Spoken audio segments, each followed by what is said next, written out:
On today's Giraffe Talk, we're going to be discussing the situation in Greenland, the conflict in Venezuela, whatever the fuck's going on in Minnesota, and we're going to be spending a lot of time talking about Stephen Miller. Stephen Miller, who is he? Stephen Miller, why does his name keep popping up in the news? Stephen Miller, what does he do? And is he really the true leader of the United States? And is Donald Trump just his little puppet?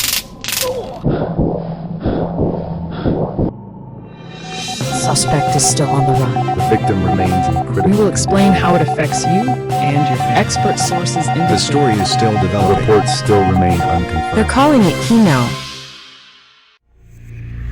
What topics are in the news? Donald Trump asserts that we're going to do something with Greenland, whether Denmark likes it or not, whether the Greenland people like it or not. Just because they landed a boat there 500 years ago does not mean they own the land. What a weird statement to make. He says that it'll be very easy to take. Stephen Miller backs him up. He says that the iron laws of the world since the beginning of time are that the world is ruled by force, it's ruled by power, and it's ruled by strength. If you can take something from somebody, you go for it. Consent is not important. You can do whatever the hell you want to whoever the hell you want, as long as you can get away with it. Stephen Miller says that nobody's going to militarily fight us over the future of Greenland. Related news, the sales of Papa John's have spiked by 1,250% around the Pentagon. Kinda makes sense though. Donald Trump says within the next few weeks, maybe the next few months, we're going to take action and take Greenland away. Now why is this a problem? Obviously, it's going to dissolve NATO. And who's the main one who benefit from this? Vladimir Putin and the Russian Federation. Now Trump has said military action is last resort. He wants to buy Greenland for $500 billion. All five of Greenland's political parties have emphatically stated they do not want to become a part of America. But Donald Trump is already drafting plans with generals for a special forces operation in Greenland. Now an air base commander on Greenland spoke out against this and he was pretty much fucking fired. Now Ted Lieu has said that any military personnel, whether they're officers or NCOs or enlisted personnel, uses force against Greenland without congressional authorization, it's an illegal order. But then again, calling something an illegal order is now considered treason by the current administration. Similar to what happened to Senator Mark Kelly, we are not allowed to speak out against government military action anymore.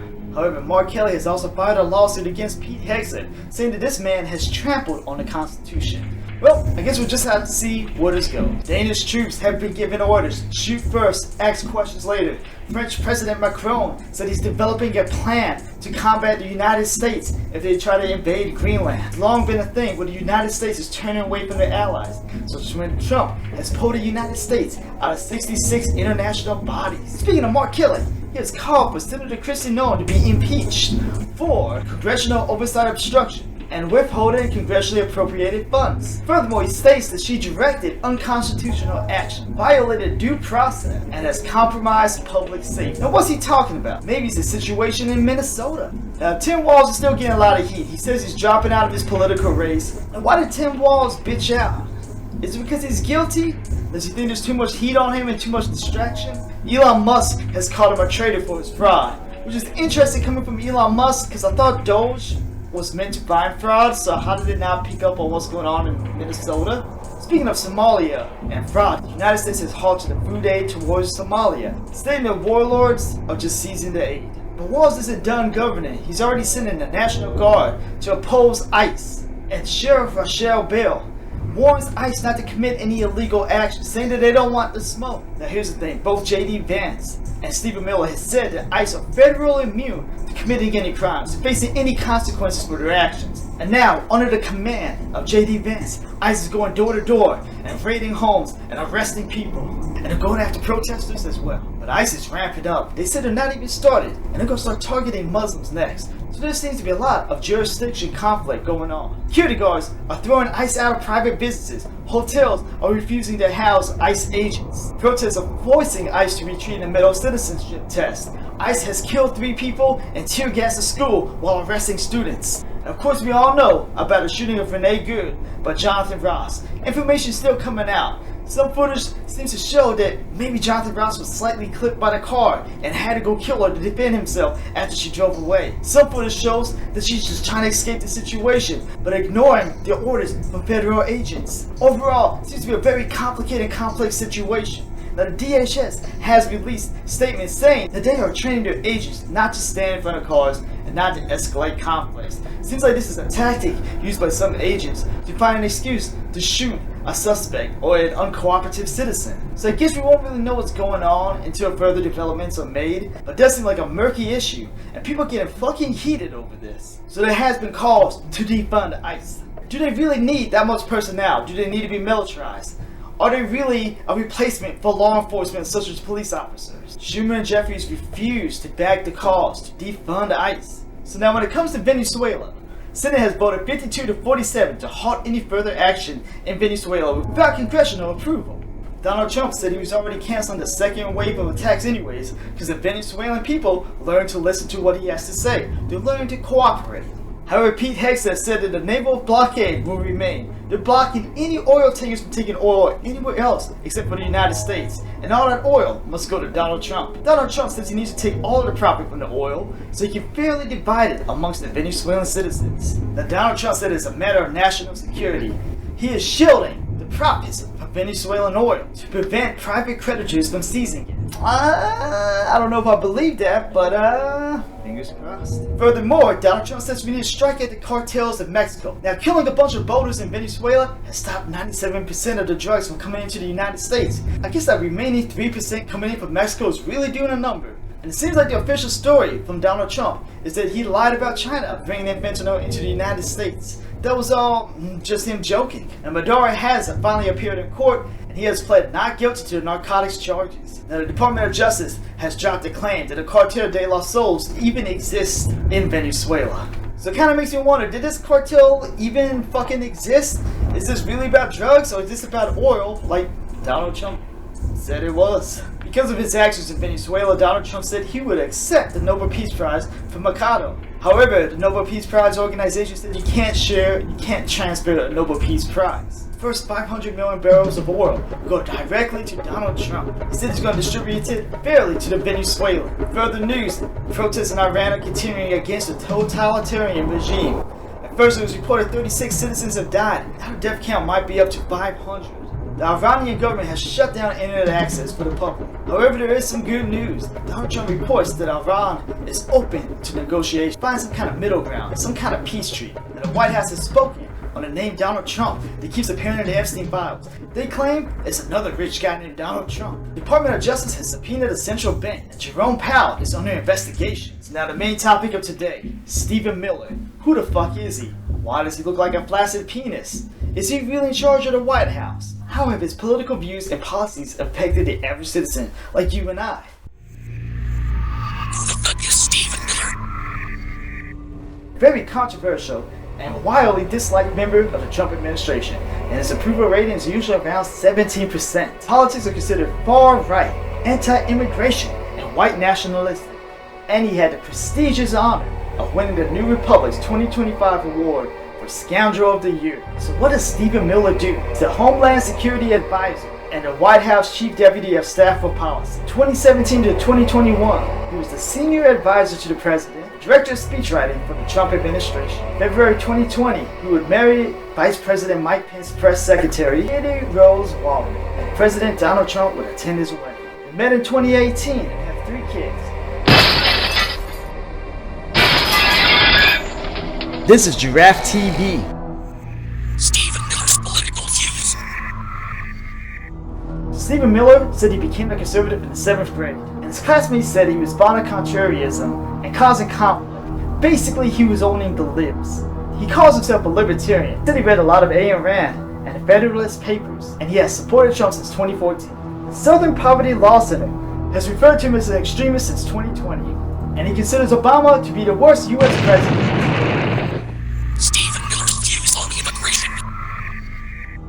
So not only does he oppose illegal immigration, he opposes the entire concept of immigration itself. This is despite his great-grandparents being refugee immigrants. He says that both legal and illegal immigrants have expanded the labor market, causing wages to go down. He opposes DACA, and he wants to eliminate the H-1B lottery, and wants preferential treatment to high-salary jobs so they can replace skilled American workers. He wants stricter asylum rules and really pushed for their Afghan allies to be left in Afghanistan to be killed by the Taliban, and time again has told Venezuelan refugees to just fuck off. and is defending a national emergency for the southern border, saying that we need to build a wall. He blames the Democrats for the border crisis and says that they're trying to replace the U.S. native-born citizens. He calls the entire concept of the United States immigration laws to be a global outlier, and he supported the binary choice of family separation. Stephen Miller on foreign and domestic affairs. A proponent of invading Greenland, and in high school he said he wanted to see bin Laden to be riddled with bullets, and the Islamic State founder Abu Bakr al-Baghdadi should be decapitated, have his head dipped in pig blood, and then paraded through the streets. I mean, I kinda get it, and that's kinda metal. He's claimed that Hollywood is anti-conservative, and it is a literal war on Christmas. I don't know why a Jewish guy is so bent out of shape about Christmas, but go on, Queen. He said the whistleblower on the Trump-Ukraine scandal was a saboteur, but he refused to deny that the scandal happened. After the Stormy Daniels trial, he's gonna launch every investigation he can, use all the subpoena power he can to get everybody responsible for making Trump look bad for some shit that he did. And he would push the Biden-Hunter-Ukraine conspiracy. He would also state that Venezuela, by nationalizing their oil, literally stole it from the United States. The we-held claim over their natural resources. He also strongly pushed the idea of the Democrat voter fraud in 2016 and 2020. But he would also try to switch the electoral college with an alternative electoral college, which kind of hints that he was trying to do voter fraud. He was also very vocal of his criticism of social media sites, banning Trump for the January 6 attacks. And he claims that India was buying oil from Russia and funding the war efforts against Ukraine. Stephen Miller's views on race. Stephen Miller would claim that the concept of racism is fiction, and segregation never really existed because it was never legally imposed. It's just some shit that just kinda happened. He's against the Spanish language, bilingual education, and multicultural activities. You keep your shit to yourself, and more importantly, you keep that shit out of the country. He said that impoverished Muslim nations are poor and failing because they failed to embrace Western values, and would really push the term radical Islamic terrorist in Donald Trump's speeches.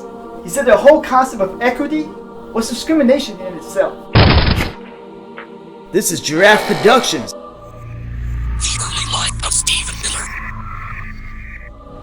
Stephen Miller was born on August 23rd, 1985, in the affluent neighborhood of Santa Monica, to a Jewish family of Miriam and Michael Miller. His Jewish great-grandparents came to America to escape the anti-Jew riots in Russia and the Nazi Holocaust. His mom was a social worker, his dad was a lawyer. His classmates at Beth Shear Shalom described him as a contrarian.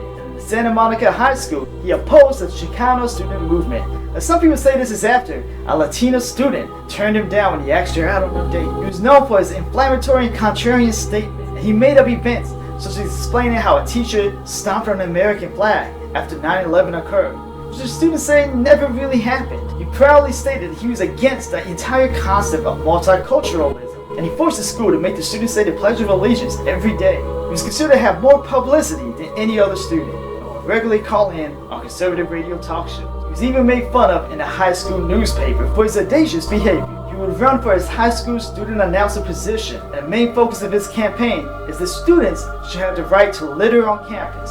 Unsurprisingly, he fucking lost.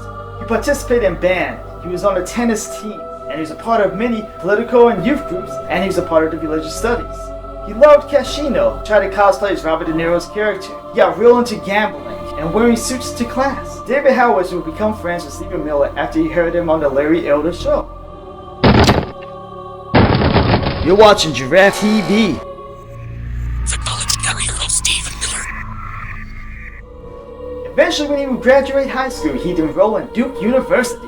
He established the Students for Academic Freedom to combat the Palestine Solidarity Movement. He also funded the Miller Time newspaper to combat the concept of multiculturalism. And he would lead the Terrorism Awareness Project, which goes to conflate Muslims, Arabs, and terrorists all into one category. And he also defended the 3 people accused in the Duke lacrosse rape hoax, and would go on to Nancy Grace to defend his position. He was the executive director of the Duke Conservative Union, and worked with Richard B. Spencer to debate immigration, although he would later disavow Richard Spencer. After he graduated, he traveled to Eurasia and went on his birthright trip to Israel. You're watching Giraffe TV. Early career and influence on Breed's part. In 2007, he worked as the press secretary for Minnesota Representative Michelle Bachmann, and he moved to Washington, D.C., where his mommy and daddy would buy him a $450,000 condominium. In 2009, Miller began working for the Arizona Representative John Shadegg, and later that year for Alabama Representative Jeff Sessions as a press secretary. You still find the time to participate in a Tea Party protest and to fight immigration. He formed relationships with the Center for Immigration Studies, Federation of American Immigration Reform, and Numbers USA. In August 2014, he became Sessions' communication manager, and he would meet Steve Bannon and Andrew Breitbart. After this, he would start to influence the Breitbart news. He would give them anti-immigration books to read, and send them to far-right sites such as VDare and the white supremacist site American Renaissance. He'd also influence the Daily Call's coverage on immigration. That year, his mommy and daddy would buy him $1 million condominium in the city center. Miller and Sessions would mount a successful campaign to disparage border security, economic opportunity, and immigrant modernization. And Miller and Dave Bratton would defeat Virginia Representative and House Majority Leader Eric Cantor, and the correspondence between Miller and McHugh. March 2015 to June 2016 shows that he had a strong voice in what articles Breitbart would publish. You're watching Giraffe TV. Stephen Miller joins Trump's campaign.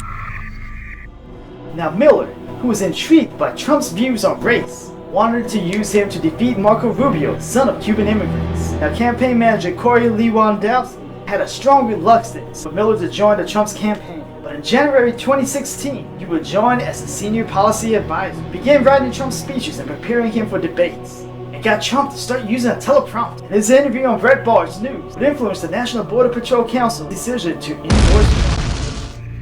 Trump's first presidential term.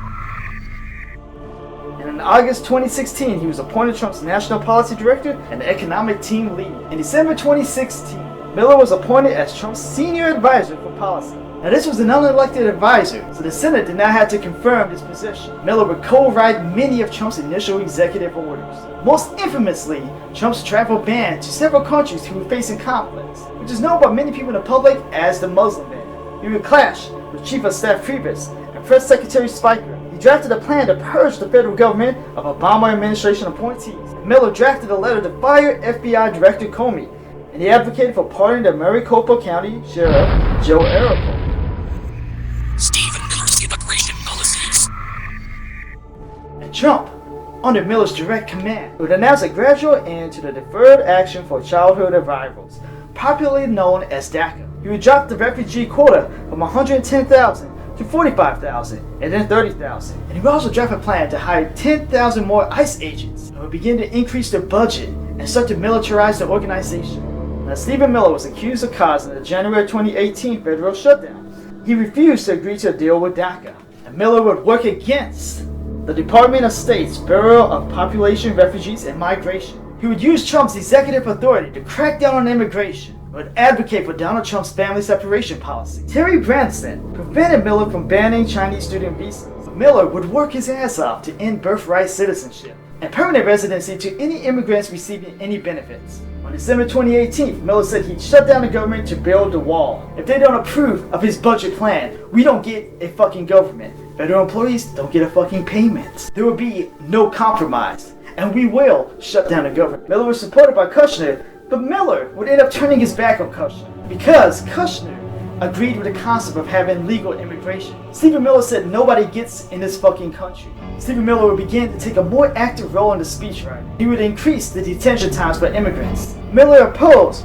Ronald Reveal's nomination as the director of ICE and Neeson's tenure as Secretary of Homeland Security. And he would make Trump remove them from the positions. He also made Trump perform a massive purge on the Department of Homeland Security, eliminating many veteran agents. Miller would suggest that Trump impose tariffs on Mexico over the border in June. The strategy of using tariffs to enforce international policy is one that Donald Trump will keep to this very day. In the following months, Miller led an initiative for the Citizenship and Immigration Services to favor working immigrants for permanent residency. Now, many people will criticize this strategy to replace skilled American workers with foreign employees. Stephen Miller didn't use health emergencies like COVID to expand his immigration policies. He would suspend family-based immigration. He would delay the admission of children to HHS shelters and start a program to fingerprint adults. Stephen Miller would call for the deployment of 250,000 soldiers to the United States-Mexico border. This is to fight the whole concept of immigration. Then Stephen Miller would start to work on Trump's infamous January 6th speech. You're watching a Giraffe production. Investigation in the January 6th insurrection. On October of 2021, Trump asserted executive privilege over documents relating to Miller. This was during the DOJ's investigation on the January 6 attacks. Now, he was subpoenaed by the Department of Justice in September 2022, and the House Select Committee to investigate the January 6 attack on the U.S. Capitol subpoenaed him as well. They would also accuse Stephen Miller on election fraud and having a fake electoral plot. Now, he would block the committee from accessing his phone records with a lawsuit. He argued they would violate the privacy of his mommy and daddy because they were on the same family phone plan. Now, ultimately, all of this would result in pretty much fucking nothing. However, he would privately testify to the committee. Judge Beryl Howell compelled him to testify in March 2023, and he was reaffirmed by the Court of Appeals of Washington, D.C. Political activities and American First Legal. On March of 2021, he would form American First Legal, which was a conservative public interest organization. He would advise Alabama Representative Mo Brooks in the 2022 Senate election. He would also advise the Bridgewater Association Chief Executive Dave McCormick. The Speaker of House, Kevin McCarthy, used him to garner support from the House of Representatives' far-right members, such as the Freedom Caucus. In November of 2023, Miller led an initiative with lawyers Chaz Mazzell and Aaron Ritz. He also planned mass deportations, raids, and detention centers, such as the famous Alligator Alcatraz. You're watching Giraffe TV. Trump's second presidential term and immigration policies. So on November 13th of 2024, Trump announced Miller as Homeland Security Advisor, Deputy Chief of Staff for Policy. While he mentioned Musk and taught him the ways of bureaucracy in America, they ended up bonding over the concept of protecting Western civilization from immigration. He would also write the immigration policies and oversaw the writing of the initial executive orders. He would use existing laws, such as the Alien Enemies Act, to deport people without trial. He'd also reinstate the Title 42 expulsions and told advisors not to be concerned with things like litigation and court procedures. Stephen Miller's wide influence. So Stephen Miller, who wasn't even a lawyer, would hold sway over Pam Bondi. Stephen Miller would work to suspend habeas corpus, in particular for immigrants, and he would tell reporters that Gilmore Rigo Garcia wasn't deported by mistake, it was intentional, and that the entire Department of Justice was wrong and thinking that they made an error. He also was behind the federalization of the DC's National Guard, and after the assassination of Charlie Kirk, he vowed to use the Department of Justice and Homeland Security to squash any liberal terrorists in the United States. He and Kristi Noem, the Secretary of Homeland Security, set an arrest quota of 3,000 per day. Miller would also separate the Homeland Security Council from the National Security Council, and he would lead the council to kill the Venezuelan voters. However, he was tasked with preventing any conflict with China. I don't know, maybe I guess that's why we're not going after them for fentanyl, and we're pretending that the Venezuelans were bringing it over. We were really after the oil, which Donald Trump actually admitted. The world is a dark and uncertain place. Is Stephen Miller really in charge of the government? Is Stephen Miller the millennial Henry Kissinger? Would Donald Trump be better off without Stephen Miller? Did he really think his spray-painted hairline will fool anyone? Does this tie into Musk and Thiel's beliefs of dark enlightenment? Does he know that he looks like a flaccid penis? Stephen Miller just gonna ignore the fact that his great-grandparents were refugee immigrants? Is this all just because a Latina turned him down in high school? Or does this have anything to do with his classmates hating him? Will he keep weaseling his way out of court order? Will Stephen Miller be attached to his parents for the rest of his adult life? Does he understand that his rhetoric sounds kind of rapey? Does Stephen Miller really think we didn't catch him calling Donald Trump a dictator? The answer to all of these questions is yeah, probably.